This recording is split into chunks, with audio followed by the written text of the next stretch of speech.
آقا ہمارے ہیں محبوب داور اللہ۔ اب انشاءاللہ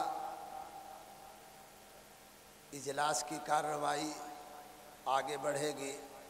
میں مناسب سمجھتا ہوں کہ اس اجلاس کے سلسلے میں نے ارباب مدارس سے رابطہ قائم کیا اور ان حضرات نے میرے وہم و گمان سے بہت زیادہ میری درخواست کی پذیرائی کی اور بغیر کسی گرمی کی شدت کا احساس کیے ہوئے، موسم کی شدت کا احساس کیے ہوئے وہ حضرات سفر کی صعوبتوں کو برداشت کر کے تشریف لے آئے۔ میں ان کی جناب میں کلمات تشکر پیش کرنا چاہتا ہوں۔ امید ہے کہ آپ حضرات میری کوتاہیوں کو درگزر پر فرمائیں گے اور میرے شکر کے کلمات کو قبولیت سے نوازیں گے۔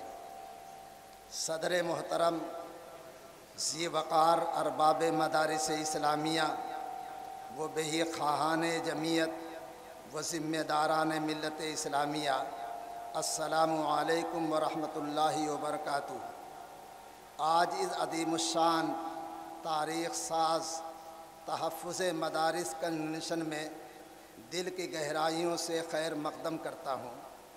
آپ کی آمد پر بہت بہت مبارکباد۔ اہلاً و سہلاً مرحبا، خوش آمدی خوش آمدی۔ اللہ تعالیٰ کا لاکھ لاکھ شکر و احسان ہے کہ رب ذوالجلال نے محض اپنے فضل و کرم سے ہم تمام خدام ملت اسلامیہ کو اس عظیم دینی و ملی کنونشن میں دین اسلام کی نسبت پر شرکت کی توفیق مرحمت فرمائی۔ اللہ تعالیٰ قبولیت سے نوازے، ہماری کوتاہیوں کو درگزر فرمائے اور امت مسلمہ کے لیے خیر کا ذریعہ بنائے۔ پوری دنیا خصوصاً ہمارے ملک کو امن و شانتی کا گہوارہ بنا دے اور دلوں میں الفت و محبت پیدا کر دے۔ کنونشن میں آئے ہوئے تمام حاضر باوقار شخصیات ارباب مدارس و بہی خواہان جمعیت کا دل کی گہرائیوں سے میں شکریہ ادا کرتا ہوں۔ آپ حضرات نے سفر کی صعوبتوں کو برداشت کر کے کثیر تعداد میں شرکت فرمائی اور کنونشن کو بے مثال کامیابیوں سے نوازا۔ میں جمعیت علماء ہند اور جمعیت علماء اتر پردیش کے ارباب حل و عقد کا بے حد ممنون و مشکور ہوں۔ خصوصاً ملت اسلامیہ کے دلوں کی دھڑکن، قوم کے مسیحا، بے لوث و بے باک قیادت کے امین شیخ الاسلام مولانا حسین احمد مدنی علیہ الرحمہ کے جانشین شیخ الہند مولانا محمود حسن دیوبندی کی فکروں کے محافظ و پاسبان قائد ملت حضرت مولانا سید ارشد مدنی استاذ الاساتذہ و صدر المدرسین و صدر جمعیت علماء ہند دامت برکاتہم کا، انہوں نے تحفظ مدارس کنونشن کے لیے تاریخ مرحمت فرمائی اور اس عظیم کنونشن کے انعقاد کی سعادت مشرقی اتر پردیش خاص طور سے ضلع اعظم گڑھ کو نوازی۔ اسی کے ساتھ ساتھ میں نواسہ شیخ الاسلام جرأت و ہمت کا پیکر خلوص و للہیت کے علمبردار حضرت مولانا سید اشہد رشیدی مد ظلہ العالی، جن کی سرپرستی و رہنمائی، انتظام و انصرام میں یہ عظیم الشان کنونشن بے انتہا کامیابیوں کے ساتھ منعقد ہوا ہے۔ میں اپنے کرم فرما مشفق دوست مولانا مفتی سید معصوم ثاقب صاحب، جنرل سیکریٹری جمعیت علماء ہند کا بے حد شکر گزار ہوں۔ انہوں نے مصروفیت کے زمانے میں وقت نکال کر تشریف لے آئے اور ہماری حوصلہ افزائی فرمائی۔ عزیزم مولانا کعب رشیدی ایڈوکیٹ سلمہ اللہ تعالی کا بھی شکریہ ادا کرتا ہوں کہ گوناگوں مصروفیات کے باوجود تشریف لا کر ارباب مدارس کی مشکلات کے حل کے لیے قانونی رہنمائی فرمائی۔ اللہ تعالیٰ اکابر و اصاغر کی عمروں میں برکت عطا فرمائے، عافیت سے نوازے۔ خصوصاً حضرت دامت برکاتہم کا سائے عاطفت تا دیر ہمارے سروں پر قائم رکھے۔ اہل مدارس کا جھوک در جھوک والہانہ انداز میں شرکت کرنے سے دل باغ باغ ہے۔ شکریہ کے لیے الفاظ کا دامن تنگ ہے۔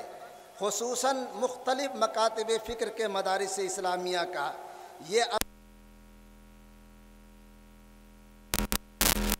یونیورسٹی کہلانے والا ادارہ جامعہ اشرفیہ مبارک پور، شیعہ مکتب فکر کا مرکزی ادارہ باب العلم اور اہل حدیث کا مرکزی ادارہ جامعہ سلفیہ مدرسہ عالیہ وغیرہ کا شکر گزار ہوں۔ انہوں نے ہماری دعوت قبول فرمائی اور بے مثال قومی یکجہتی کا مظاہرہ کیا۔ علاقہ اور دور دراز کے مدارس کے ذمہ داران کا بھی شکریہ ادا کرتے ہیں۔ انہوں نے مدارس کے تئیں اپنی ذمہ داریوں کو محسوس کرتے ہوئے وہم و گمان سے زیادہ تعداد میں شریک ہو کر کنونشن میں 4 چاند لگا دیا۔ اللہ تعالیٰ آپ تمام حضرات کے قیمتی مخلصانہ جذبات کو قبول فرمائے اور مدارس اسلامیہ کے اس عظیم اتحاد کو قائم و دائم رکھے اور استحکام عطا فرمائے۔ حضرات گرامی قدر، مدارس اسلامیہ ملت کا عظیم مایہ ناز سرمایہ ہے جس کا تحفظ ملت اسلامیہ کی مشترکہ ذمہ داری ہے۔ ملک میں اس کی سنہری تاریخ ہے اور روشن کردار ہے۔ مدارس کے تحفظ کے عنوان سے ہر مکتب فکر کا ایک منچ پر جمع ہونا ملت اسلامیہ کے لیے باعث فخر اور مستقبل کے لیے فعال نیک ہے۔ اس تاریخی موقع پر میں مدارس اسلامیہ کی توجہ اس طرف مبذول کرانا چاہتا ہوں کہ اسلام کی تاریخ میں روز اول سے مدارس اسلامیہ کا وجود ملتا ہے۔ ملک میں آزادی کے بعد رائٹ ٹو ایجوکیشن ایکٹ کی صورت میں بلا روک ٹوک مدارس اسلامیہ قائم کرنے اور چلانے کی آزادی حاصل رہی ہے۔ 2009 میں ترمیم کر کے اس آزادی کے استثناء کو ختم کر دیا گیا تھا، لیکن ملک میں اس کے خلاف جب آواز اٹھی تو 2012 میں پارلیمنٹ میں ترمیم کر کے بحال کر دیا گیا اور آج تک وہ قانون موجود ہے۔ اس کی خلاف ورزی کرتے ہوئے بہت سارے مدارس کے خلاف کارروائیاں کی جا رہی ہیں، جس نے مجبور کیا جمعیت علماء ہند کو کہ وہ تحفظ مدارس کنونشن کا انعقاد کرے۔ سپریم کورٹ کا مدارس کے خلاف ہر طرح کی کارروائی پر اسٹے موجود ہے۔ اس کے باوجود منصوبہ بند کارروائی حکومت کی طرف سے پریشان کن اور تشویشناک ضرور ہے، مگر حالات کا مقابلہ حوصلہ سے کرنا زندگی کی علامت ہے۔ مایوسی کا شکار نہ ہوں۔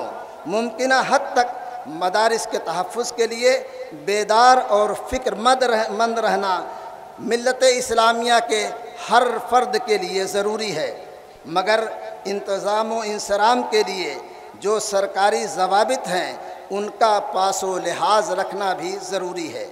اہل مدارس کو احتساب کرنا چاہیے، اپنی کوتاہیوں اور کمیوں کا احتساب کر کے خود تلافی اور دور کرنے کی کوشش کرنی چاہیے۔ اس سلسلے میں معلومات حاصل کرنا چاہیے اور تلافی کی قانونی شکلوں کو اختیار کرنا چاہیے۔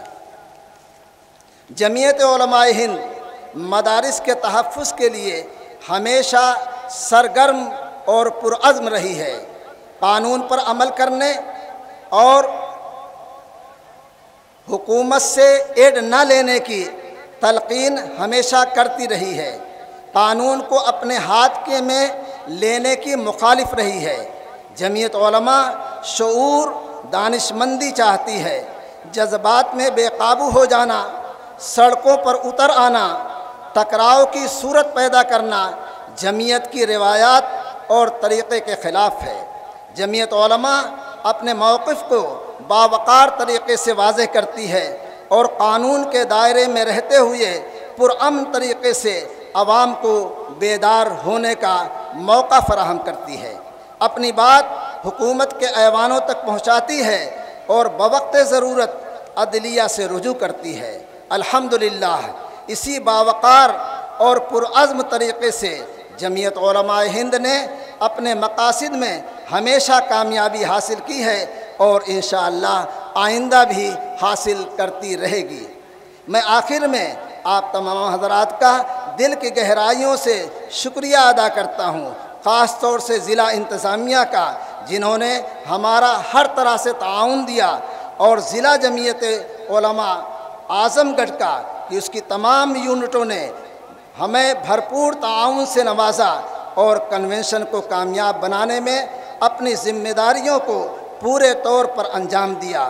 ہم اپنی بے سر و سامانی اور خاطر خواہ سہولت کی فراہمی میں کمی و کوتاہی کے معترف ہیں، معذرت چاہتے ہیں اور دعا گو ہیں۔ اللہ تعالی ہماری حقیر کوششوں کو کامیاب بنائے اور اس کنونشن کو بے حد قبول فرمائے اور مدارس کے تحفظ کا ذریعہ بنائے۔ آمین ثم آمین۔ یہ کلمات تشکر تھے جو آپ کے سامنے پیش کیے گئے۔